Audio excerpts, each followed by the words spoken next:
साहब, शिफा कलेक्शन से शमीम चौधरी और मुंबई क्लॉथ हाउस से सल्लू भाई, ये हमारे वो अदब दोस्त हैं जिन्होंने इस मुशायरे में अपना हुसूसी ताउन पेश किया है।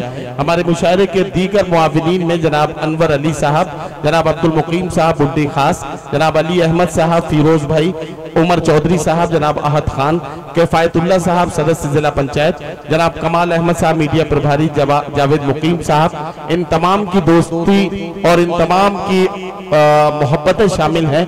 मैं इन सब अदब दोस्तों को बहुत बहुत मुबारकबाद पेश कर रहा हूँ। और आइए हजरात गिरामी, तंज़िया और मज़ाहिया गुफ्तगू आपने सुनी, लेकिन अब थोड़ा सा संजीदा माहौल बनाते हैं। एक शायर से जल्दी जल्दी मुलाकात करते हुए आगे बढ़ते हैं और मैं गुजारिश करने जा रहा हूँ एक शायर से कि इतनी आसानी से मिलता नहीं जालिम का खिताब, इतनी आसानी से मिलता नहीं जालिम का खिताब, उससे कह दो कि अभी जुल्म सितम और करे। आइए, सरेदार चढ़कर भी सच बोलने का हौसला एक नौजवान में है जो बड़ी जिंदादिली के साथ अपने कलाम में आज के अहद की सच्चाइयों को शायरी बनाता है। मैं गुजारिश कर रहा हूं जनाब जमील असगर से कि तशरीफ लाएं और अपने कलाम से नवाजें। जनाब जमील असगर साहब माइक पर। अस्सलाम वालेकुम। सदर मोहतरम से इजाजत चाहते हैं और सीधे सीधे शेर पढ़ते हैं जी। हमारे वास्ते इंसाफ वाला भेज दे, हमारे वास्ते इंसाफ वाला भेज दे मौला। अंधेरों में घिरे हैं हम, उजाला भेज दे मौला। सभी को फिर जरूरत है किसी ईमान वाले की, उमर फारूक सा कोई जियाला भेज। जमील असगर क्या कहना, सभी को फिर जरूरत है किसी ईमान वाले की, उमर फारूक सा कोई जियाला भेज दे मौला।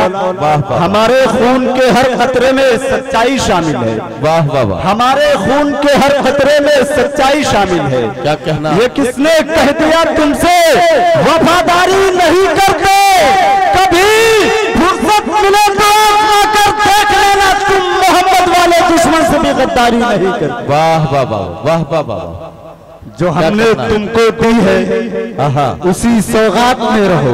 क्या कहना, जो हमने तुमको दी है उसी सौगात में रहो।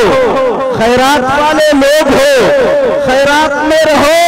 हम जिद पे आ गए तो संभल ही न पाओगे, हर जिंदगी से प्यार तो औकात में रहो। वाह वाह वाह वाह वाह।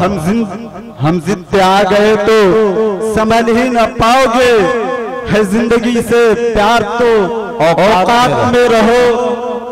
कि सभी का एक है मालिक, ये सब धर्मों का नारा है। क्या कहना, सभी का एक है मालिक, ये सब धर्मों का नारा है। हमें तो दोस्तों इंसानियत का रंग प्यारा है।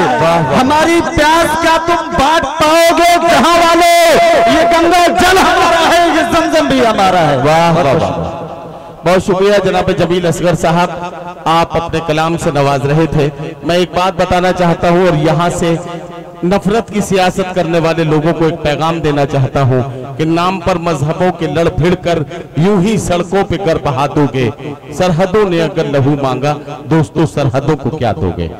एक ऐसा मजमून हमारे सामने है, बार बार आसिफा का जिक्र होता है, बार बार निर्भया का जिक्र होता है। मैं बड़ी जिंदादिली और जिम्मेदारी के साथ एक बात आप सबको गवाह बनाकर और आपकी ताईद के साथ ये कहना चाहता हूं, हम सरकार में बैठे हुए लोगों से एक मांग करते हैं। इस मुशायरे में मोहतरम मुकीम साहब की सरपरस्ती और सदारत है। मुकीम साहब मेंबर पार्लियामेंट रहे हैं, पार्लियामेंट में यहाँ के लोगों की आवाज बनकर गूंजे हैं। इंशाअल्लाह वो फिर से पार्लियामेंट में जाएंगे। मैं चाहता हूं कि इस वक्त की सरकारें सुने, आने वाली सरकारें सुने कि अगर इस मुल्क को बलात्कार से बचाना है, इस मुल्क को ज़िनाखोरी से बचाना है, इस मुल्क की बेटियों की इज्जत की हिफाजत करनी है, तो फैसला इतना मजबूत होना चाहिए कि वो भले ही बलात्कार करने वाला किसी मस्जिद का इमाम हो या किसी मंदिर का पुजारी हो, अस्पताल में ड्यूटी कर रहा डॉक्टर हो या अदालत में फैसला सुना रहा जज हो, कोई भी हो, कोई बड़ा व्यापारी हो या फिर सियासत में बैठे हुए लोग हों, सरकार में बैठे हुए लोग हों, फैसला सबके लिए एक जैसा होना चाहिए। ये नहीं है कि कोई गरीब पकड़ लिया तो उसे सजाए मौत दे दी, कोई अमीर पकड़ा गया, कोई सियासी शख्स पकड़ा गया तो उसके लिए जांच कमीशन बिठा दिए गए। जल्द से जल्द जांच हो और सजाए मौत का ऐलान किया जाए। सिर्फ एक ही तरीका है जो इस मुल्क की बच्चियों की इज्जत बचा सकता है। अपनी तालियों की गूंज में इस बात की तायीद कीजिए ताकि हम सरकारों से इस बात की मांग कर सकें। बहुत शुक्रिया।